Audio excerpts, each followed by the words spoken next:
ठीक है, तो आज हम क्या पढ़ने वाले हैं? अलंकार। अलंकार का शाब्दिक अर्थ आप देख रहे हैं, बोर्ड पे लिखा हुआ है आभूषण। पुस्तक में क्या लिखा है? आभूषण। तो आभूषण, जैसे हम आभूषण पहनते हैं सुंदर दिखने लगते हैं, ठीक है, देखने लगते हैं कि नहीं? कानों में हम दो बालियां पहन लें लड़की, ठीक है, हाँ, जैसे अपनी कृष्ण कन्हैया पहनते हैं सुंदर लगते हैं, ठीक है, मोर मुकुट लगा लेते हैं, वो आभूषण ही तो है उनका। ऐसे लड़कियां भी गहने पहनती हैं, नेकलेस वगैरह, तो ये हम सुंदर देखने लगते हैं। उसी प्रकार काव्य की सुंदरता बढ़ाने के लिए अलंकार का प्रयोग किया गया, ठीक है। काव्य की शोभा बढ़ाने वाले तत्वों को क्या कहते हैं? अलंकार कहते हैं। अलंकार मुख्य रूप से कितने प्रकार के हैं? 3 प्रकार के हैं, शब्द अलंकार, अर्थ अलंकार और उभय अलंकार, ठीक है। जहाँ शब्द के द्वारा काव्य में चमत्कार उत्पन्न होता है वहाँ शब्द अलंकार होता है, और जिस काव्य में शब्द के अर्थ के द्वारा चमत्कार हो वहाँ पर अर्थ अलंकार होता है। और उभय मतलब होता है क्या? दोनों। जहाँ शब्द और अर्थ दोनों से चमत्कार उत्पन्न हो वहाँ पर उभय अलंकार होता है, ठीक है। तो हमारा जो सिलेबस है 9th के सिलेबस में उभय अलंकार नहीं दिए गए हैं, शब्द और अर्थ अलंकार दिए गए हैं। उनमें से कुछ नेमली हैं, जैसे यमक अलंकार है, उपमा है, उत्प्रेक्षा है, रूपक है और मानवीकरण। ये 5 अलंकार हमें पढ़ना है। इन 5 में से ही एक ना एक आएगा 2 नंबर में, ठीक है। तो सबसे पहले हम स्टार्ट करते हैं यमक अलंकार। कौन सा करते हैं? तो यमक अलंकार ये क्या है? इसकी परिभाषा क्या है? किसी को याद है क्या? ठीक है, यमक मतलब क्या होता है? रिपीटेशन, ठीक है। यमक का अर्थ यदि हमें पता है तो हम उसकी परिभाषा बना सकते हैं। शब्द का अर्थ पता हो तो परिभाषा बनाने में कोई कठिनाई नहीं होती। यमक का मतलब होता है ज्यादा बार आना और अलग अलग अर्थ देना। सीधा क्या होता है? 2 या 2 से अधिक बार कोई शब्द आए और हर बार कैसा अर्थ दे? वो भिन्न भिन्न अर्थ दे, ठीक है। तो वहां पर यमक अलंकार होता है। तो हम परिभाषा कैसी ले सकते हैं इसकी? कि जिस काव्य में, बोलो, जिस काव्य में एक ही शब्द 2 या 2 से अधिक बार आता है, और हर बार अर्थ भिन्न होता है, ठीक है। मतलब कोई शब्द 2 या 2 से अधिक बार आ रहा है। जैसे हमने यहाँ उदाहरण लिख दिया, उदाहरण क्या लिख दिया? काली घटा का घमंड घटा, ठीक है। यहाँ देखो, अब एक ही शब्द 2 बार आया है, काली घटा का घमंड घटा। यहाँ घटा घटा शब्द 2 बार आया है, ठीक है, आया है सब। ये उदाहरण है यमक अलंकार का। परिभाषा मैंने बोल दी है, मैं परिभाषा यहाँ लिख नहीं रहा हूँ, ठीक है। आपकी परीक्षा अध्ययन में भी दी गई है परिभाषा, पेज नंबर 64 पे अलंकार दिए गए हैं, तो उसमें आपको मिल जाएगी परिभाषा। अच्छा, एक और अलंकार दिया गया है अपने सिलेबस में, जिसका नाम है क्या? अनुप्रास, ठीक है। इसको भी हम बताएंगे अभी। तो काली घटा का घमंड घटा, इसमें घटा घटा शब्द 2 बार आया है। शब्द एक ही है लेकिन 2 बार आया है, और दोनों बार उसका अर्थ क्या है? अलग अलग है। जैसे यहाँ काली घटा, काली घटा मतलब काले बादल, ठीक है। यहाँ घटा का अर्थ क्या है? बादल।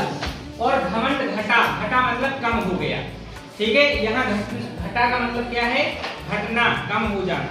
तो यहाँ अर्थ क्या हो रहे हैं? दोनों बार कैसे अर्थ निकल रहे हैं इसकी? अलग अलग। इसका एक और उदाहरण आपकी किताब में दिया है, कनक कनक ते 100 गुनी मादकता अधिकाय, और ठीक है, या खाए गौराय जग बा पाए गौराय। मतलब क्या है? जो उसमें कनक कनक शब्द 2 बार आया है, एक कनक का अर्थ है सोना और एक कनक का अर्थ है धतूरा, ठीक है। तो उसमें लिखा है ना, या खाए बोराए जग, बोराए मतलब होता है पागल हो जाना। या तो खा के एक को खा लेगा, यदि धतूरे को खा लो तो कैसे हो जाते हैं?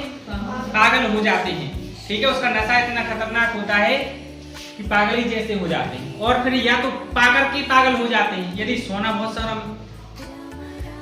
इतना सोना, ठीक है, मतलब खजाना लग गया तो मैं तो क्या होगा, उठ पागल हो जाओगे कि नहीं। तो वहाँ कनक कनक शब्द की स्पेलिंग एक जैसी है, क न क दोनों बार, और अर्थ अलग अलग। तो आई थिंक आपको यमक अलंकार समझ में आ गया होगा। आ गया, ठीक है। परिभाषा याद करनी है। अब हम दूसरे नंबर पे अनुप्रास पढ़ लेते हैं।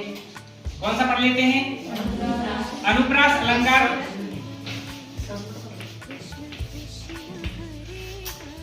अनुप्रास अलंकार की परिभाषा किसी को याद है क्या?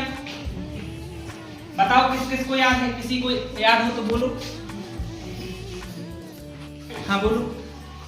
जिस काव्य रचना में व्यंजन वर्ण की दो या दो से अधिक आवृत्ति वाले शब्द को अक्षर हो। ठीक, गुड। तो जैसा कि अभी मोनिका ने बताया, अनुप्रास अलंकार उस काव्य रचना में होता है जहां पर व्यंजन वर्ण दो या दो से अधिक बार आवृत्ति होती है। अनु मतलब होता है बार बार, और रस मतलब होता है पास, ठीक है। जब कोई व्यंजन वर्ण बार बार आ रहा हो और पास पास आ रहा हो, वहां पर कौन सा अलंकार होगा? अनुप्रास अलंकार होगा। उदाहरण बताओ, याद है क्या? इसमें लिखा है, और उसमें तो लिखा ही है।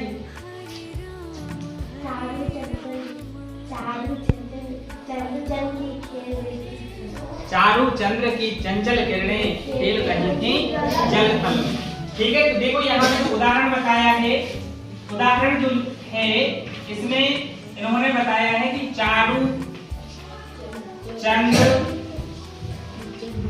की चंचल किरणें, ठीक है।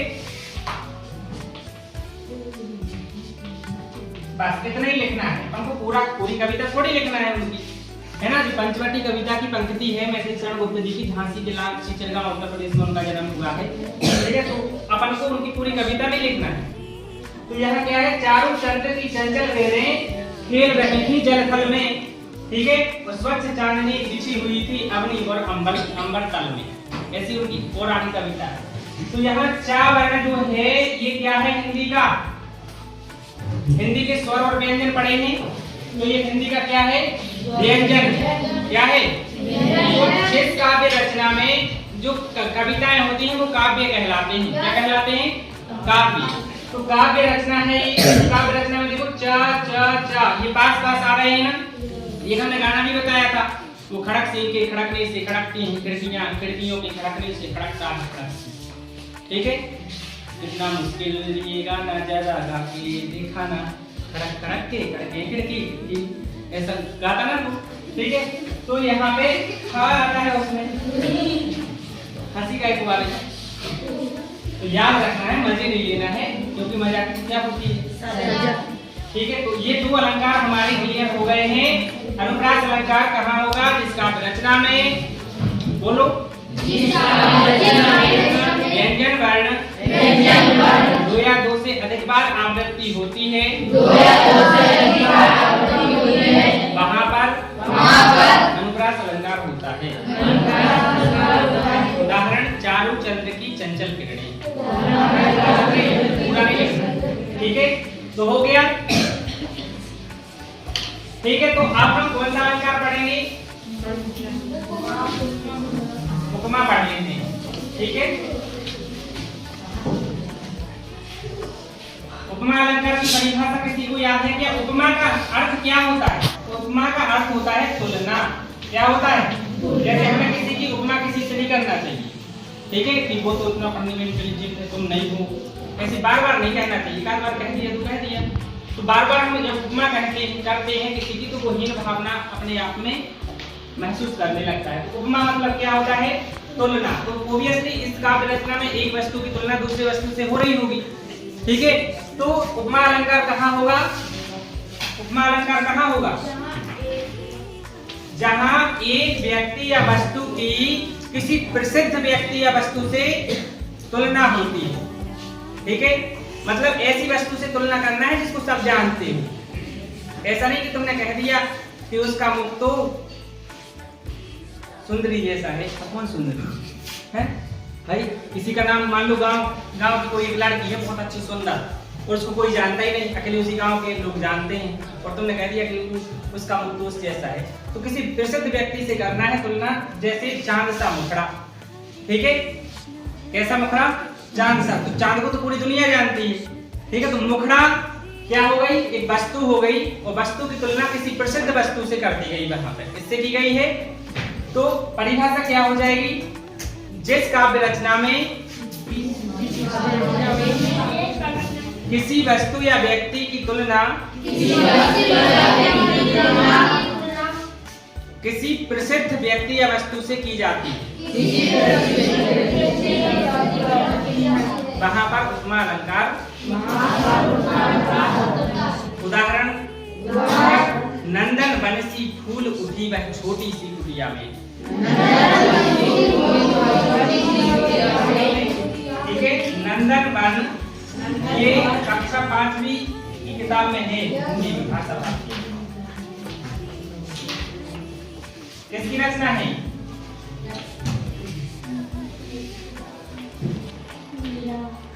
मीराबाई की नहीं, चौहान की, सुभद्रा कुमारी चौहान।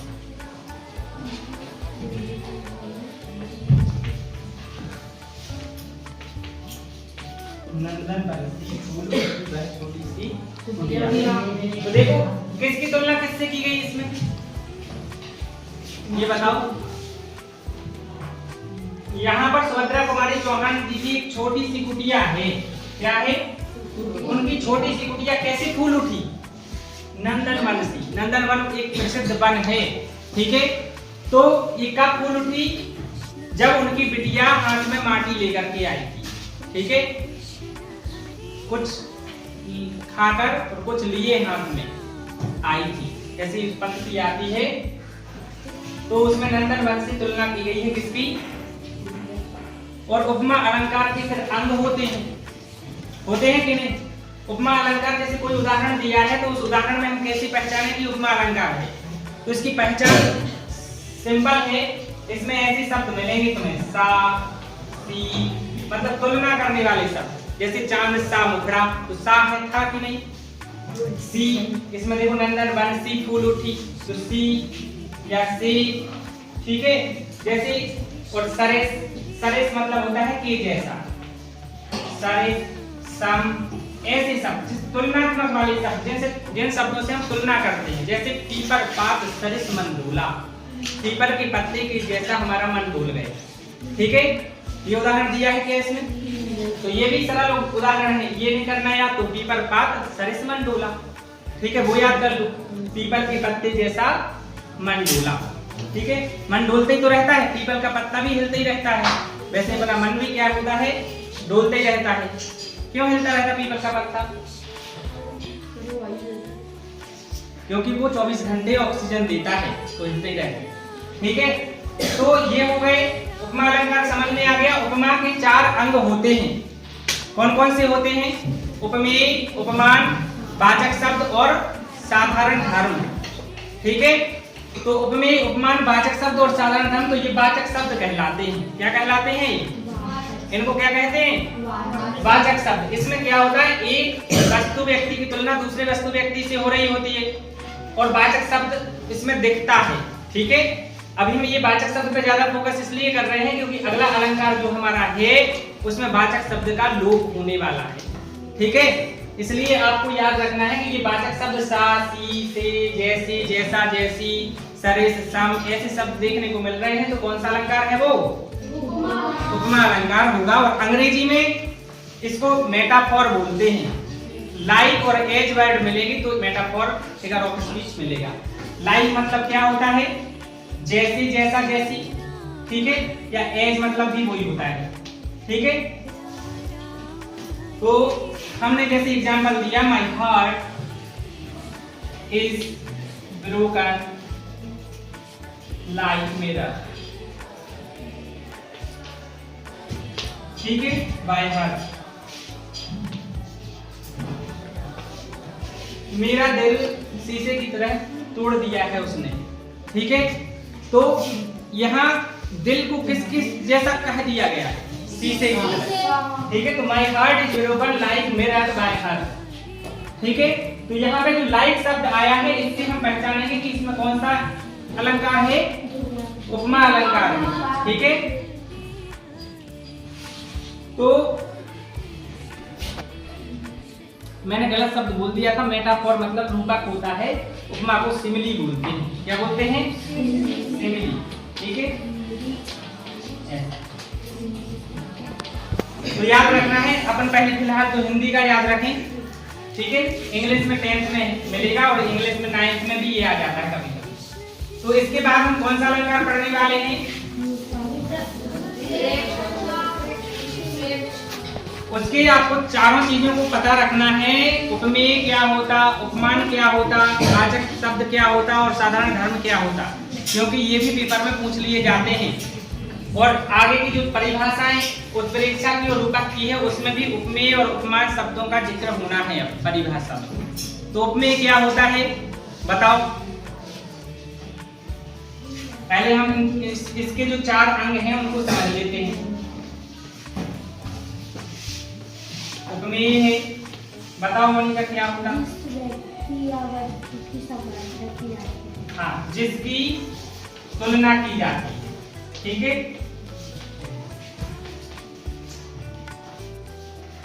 और उपमान क्या होता?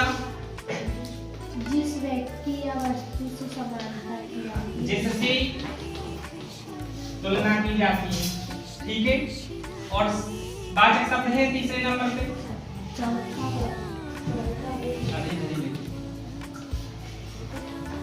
ठीक है, वाचक शब्द क्या होते हैं? वह शब्द जो रूप, रंग, गुण और धर्म की समानता दर्शाता है। हाँ, ये साथ ही से ऐसे शब्द कहलाते हैं वाचक शब्द। साधारण धर्म क्या होता है?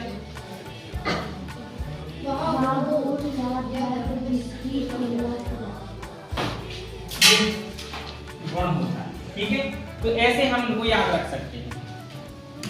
तो अब यहाँ पे हमें देखना है, जैसे हमने बोला था कि पीपर पात सरिस मन डोला, इसमें उपमेय क्या है, उपमान क्या है, वाचक शब्द क्या है, साधारण धर्म क्या है, ये पहचान के बताना है आपको। जैसे हमने लिख दिया पीपर पात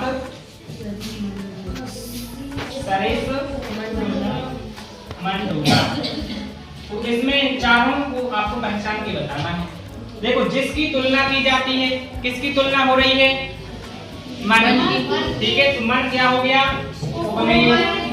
ठीक है, जिससे की जाती है, किससे की जा रही है? पीपर पात से, तो ये पीपर पात क्या हो गया? उपमान। ठीक है, वाचक शब्द क्या है? सरिस। ठीक है, ये सरिस वाचक शब्द हो गया। और साधारण धर्म क्या है? गुण। गुण बताना है, गुण क्या हो रहा है? डोल रहा है। मन और पत्ते का गुण क्या है? डोलना। तो यहाँ पे क्या हो जाएगा? डोलना। ठीक है, ये आपका साधारण धर्म है। तो आपको ऐसे पता करना है। तो जिसकी की जाती है तुलना वो उपमेय है, जिससे की जाती है वो उपमान है। ये याद रखें, क्योंकि अब इन दो का नाम आना है रूपक अलंकार की परिभाषा।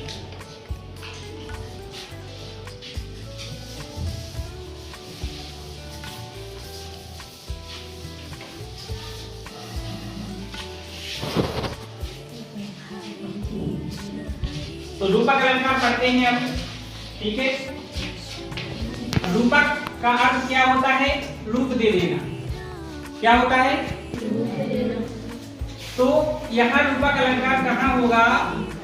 जब उपमेय में उपमान का आरोप, जहां पर उपमेय में क्या हो? उपमान का आरोप। ऐसी परिभाषा है क्या?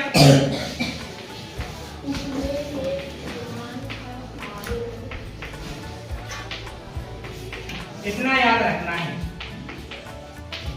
ठीक है, रूपक के लिए बस इतना शब्द याद रखना। मैंने पिछली बार भी बताया था कि इतना याद रखना है और फिर परिभाषा ऐसे बना देना है कि जिस काव्य रचना में उपमेय में उपमान का आरोप होता है वहां पर रूपक अलंकार होता है। उदाहरण क्या है? चरण सरोज पखारन लागा, है कि नहीं?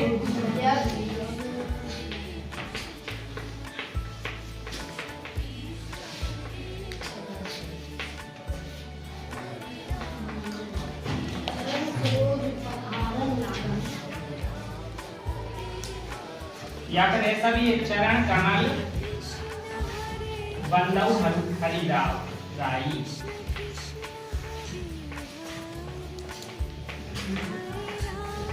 ठीक है, तो इसमें वैसे दोनों चीजें एक ही है। सरोज मतलब में क्या होता है?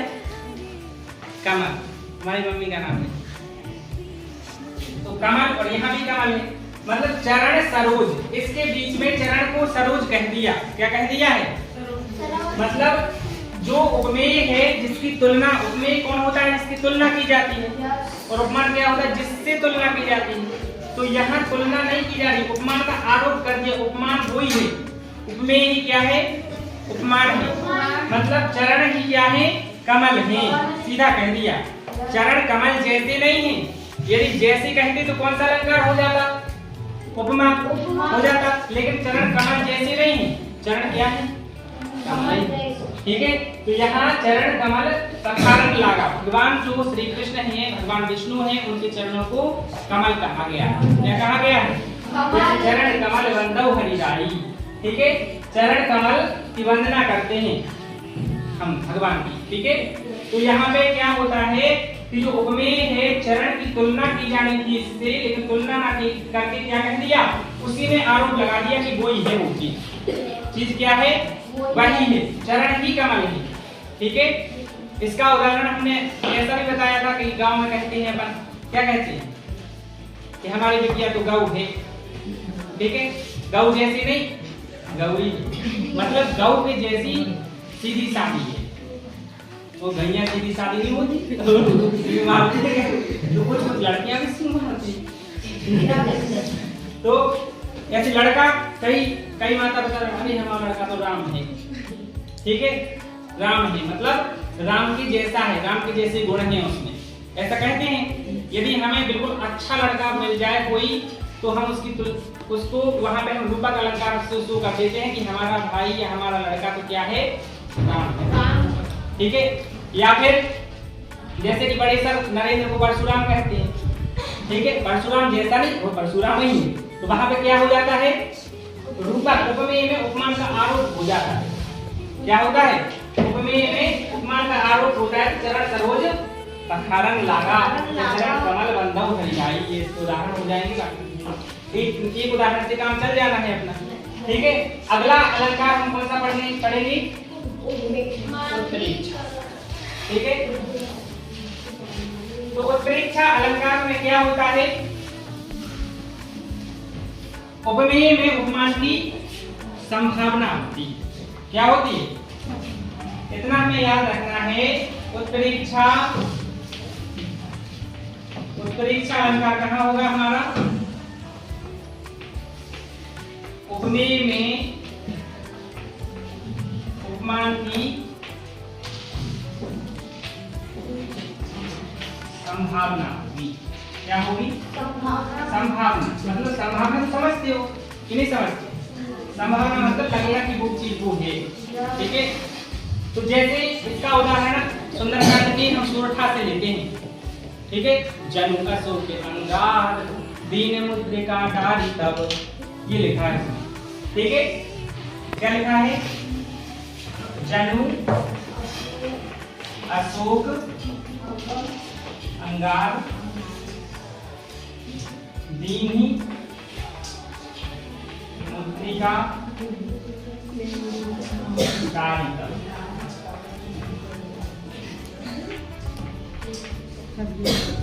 ठीक है, तो इसमें उपमेय मतलब क्या होता? इससे बताओ, जिसकी तुलना की जाती है। उपमान क्या होता है? जिससे तुलना की जाती है। तो यहाँ तुलना तो हो नहीं रही है, जो व्यक्ति या वस्तु है उसकी संभावना हो रही है कि कुछ दूसरी व्यक्ति या वस्तु हो सकता है, संभावना शो हो रही है। ठीक है, जैसे यहाँ पे जो हनुमान जी महाराज अशोक के वृक्ष पे बैठे हैं और वो मुद्रिका डाली, उन्होंने गिराई है, और उसी समय सीता जी अशोक के वृक्ष से कह रही थी कि हे अशोक, तू ही आग बरसा दे, तू ही क्या कर दे? आग बरसा दे, ताकि मैं जल करके यहीं भस्म हो जाऊं। अब मुझसे विरह नहीं सहन हो रहा है राम जी का। ठीक है, तो जो जानकी जी ऐसा दुख फील कर रही थी, अशोक से उन्होंने क्या मांगा था? अंगार मांगी थी। और उसी समय हनुमान जी महाराज को ये दुख उनका देखा नहीं गया, तो उन्होंने क्या डाल दी थी? मुद्रिका गिरा दी। मुद्रिका मतलब अंगूठी, जो अंगूठी लाए थे ना राम जी की निशानी, ठीक है, ताकि सीता जी को विश्वास हो जाए। तो यहाँ पे आया है जनु अशोक अंगार। तो जनु मतलब जानो, ठीक है, उन्होंने मान लिया कि अशोक ने क्या गिराया है? अंगार गिराया है। दूर गिरी है ना, दूर से चकित चित्त मुद्री पहचानी, हरस विषाद हृदय अकुलानी। तो यहाँ पे क्या हुआ है, जब अंगूठी देखी है तो सीता जी को दूर से तो लगा कि क्या गिराया है, अशोक ने हमारी बात सुन ली है, उसने क्या गिरा दिया? अंगार गिरा दिया है। मतलब उस अंगूठी में उन्हें अंगार की संभावना नजर आई है। क्या आई है? अंगूठी में क्या आई है? संभावना नजर आई है। उपमान, अंगार उपमान था, क्योंकि जिससे तुलना की जानी है वो क्या होता है? उपमान। तो उन्होंने अंगार समझ लिया उस अंगूठी को। फिर पास में जाके देखा तो चकित चित्त मुद्री का पहचान, तो चकित रंग में कि राम जी को किधर से आ गई, ठीक है, ठीक है। तो फिर हर्ष विषाद हृदय अकुलानी, दिल में फिर उनके हर्ष भी हुआ, विषाद भी हुआ।